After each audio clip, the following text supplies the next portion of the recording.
What's up, Ragin Nation? How's it going? This is Alex. You watching the Marvel edition of the Ragin Nation show. This is just a web series. We're talking about all things that matter to me in the world of Marvel films. We got a couple of things to talk about. First thing we're going to talk about is the Avengers Age of Ultron. I haven't talked about the Avengers Age of Ultron for a while. I've been talking about all that's been going on with AntMan and all the craziness that's going on with X-Men Days of Future Past and Apocalypse. Well, let's talk a little bit about Avengers Age of Ultron, and let's talk about Mark Ruffalo's character, who is the Hulk and Bruce Banner. And he was in an interview, and what he was recorded saying was that this time around in the Avengers sequel, his role as the Hulk is going to be bigger, more complex, it's going to have more layers, and there's going to be a bit of a character arc. Now that is always good news. I mean, they always say things like this all the time, where they're always saying that it's going to be better, it's going to be bigger, it's going to have more development, things like that. But it's always nice to know that a character who wasn't given that much screen time in the first film is going to have their moment in the second film, and it's going to be more of a character-driven moment. All right, so that's always very cool, because even though Bruce Banner had a lot of screen time, the only screen time that the Hulk had was just a couple of scenes where he was just smashing Chitauri around, but not a whole lot more other than that.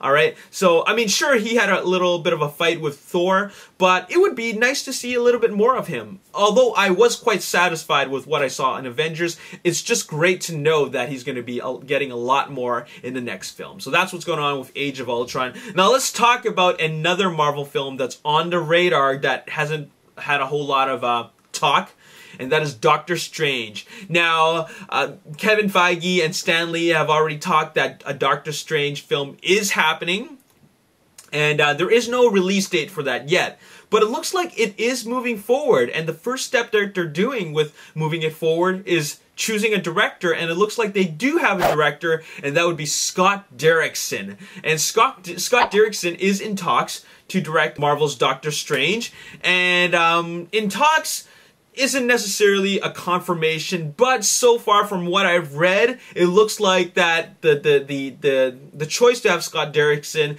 to direct Doctor Strange is quite solid. So it looks like he will be directing the Doctor Strange film. Now, looking back at his previous works, he directed a lot of horror films. For example, Sinister, The Exorcism of Emily Rose, and he also is the director for the upcoming Deliver Us from Evil, which comes out next month. But he did also direct a science fiction film like The Day the Earth Stood Still, which was a pretty dull remake.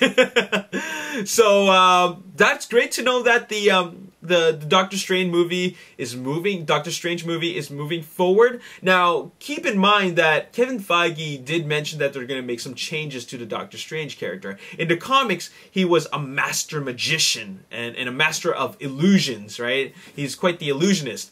But in the Doctor Strange universe, I mean, rather in Doctor Strange in the Marvel Cinematic Universe, he's going to be a really brilliant scientist.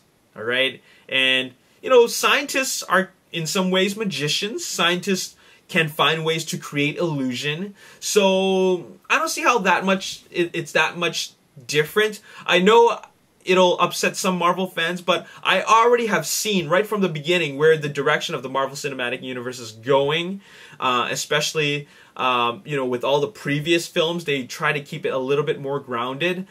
So you know what, Doctor Strange being a brilliant scientist is, you know, I'm cool with that. All right, I'm cool with that. But I know a lot of fans might not be. A lot of fans are purists, they're loyalists, and I understand that. But even in Iron Man 3, which a lot of people didn't really like, it still is a great movie as a film. When you look at it as a film, I think it's a great movie, because beginning, middle, and end, story development, character development, great action sequences. What more could you ask for? All right. Now, moving on, talking more about Doctor Strange, it looks like there's a rumor that they already have their actor for Doctor Strange. Now, there have been rumors that it was going to be Joseph Gordon-Levitt and even Johnny Depp. I think Johnny Depp would be perfect for Doctor Strange. But it looks like the front runner for Doctor Strange could possibly be Jared Leto. And I like Jared Leto. I think he's a great actor, and he's played a lot of very versatile roles, and in a way, I can see that happening. I could see Jared Leto playing Doctor Strange. So that could be our Doctor Strange. But you know what? They're going to make the official announcement for who's playing Doctor Strange in Hall H at San Diego Comic-Con in 2014. This year, they're going to announce it at Hall H at San Diego Comic-Con. So if you're going and you want to see who it is in person, be at San Diego Comic-Con. Okay, now let's talk about other news in director news for the rest of the Marvel Cinematic Universe, and that would be Ant-Man. It looks like Ant-Man is just having a lot of trouble lately. I mean, they really should not have let Edgar Wright walk off like that. The studio should not have messed with his script. He's been working on the story since 2006. Okay? How do you mess with that? Okay? Studios, why would you want to mess with a story that has been conceptualized since 2006? He obviously has great ideas. He obviously knows the source material. Why would you mess with that? I'm still very disappointed about Edgar Wright exiting the project, and it's all because the studios wanted to make changes to his script. Now they can't even find a director. Okay? Adam McKay, okay, he's off the project. Okay, he's not interested. Rawson Marshall apparently wasn't even offered the role of the director's job for Ant-Man. So, you know what? It looks like he wasn't even a part of the whole choice of directors. Ruben Fletcher is also out. Okay, because it's most likely that he's going to be, well, at least he's considered for Ghostbusters 3. So it looks like Ruben Fletcher is not even, you know, he's out of the picture, okay? But I think he would be the next good choice for directing Ant-Man. Now, there's two other directors that are rumored or as candidates, and it's Nicholas Stoller, who directed Forgetting Sarah Marshall. Apparently, that was just a rumor, okay? Nicholas Stoller hasn't even been approached. But there's also Michael Dowse, who directed Take Me Home Tonight. Now, I don't know where they're going with that. I don't know if it's a rumor or if it's really true that they considered getting Michael Dowse from Take Me Home Tonight. But look at the pattern of the directors who they've been chosen, or at least look at the pattern of all the directors that have been chosen, or at least have been rumored to be chosen for directing Ant-Man. These are all directors who have directed nothing but, or at least directed a huge selection of comedies, and not just any comedies, but comedies that are just hilariously funny. Like, these are full-blown comedies. I mean, some even like just slapstick comedies, like Will Ferrell movies. All right, so they really want to go that comedy route for Ant-Man. I mean, Guardians of the Galaxy is already going that direction, but it looks like Ant-Man is also in that same direction. They want to give it that comedic tone. And while I still do want to see an Ant-Man film, of course, like I'll say it and I'll say it again. I've said it before and I'll say it again. I want to see Edgar Wright back. I'm hoping that the studios will change their minds about making revisions to Ant-Man's script, or rather Edgar Wright's script.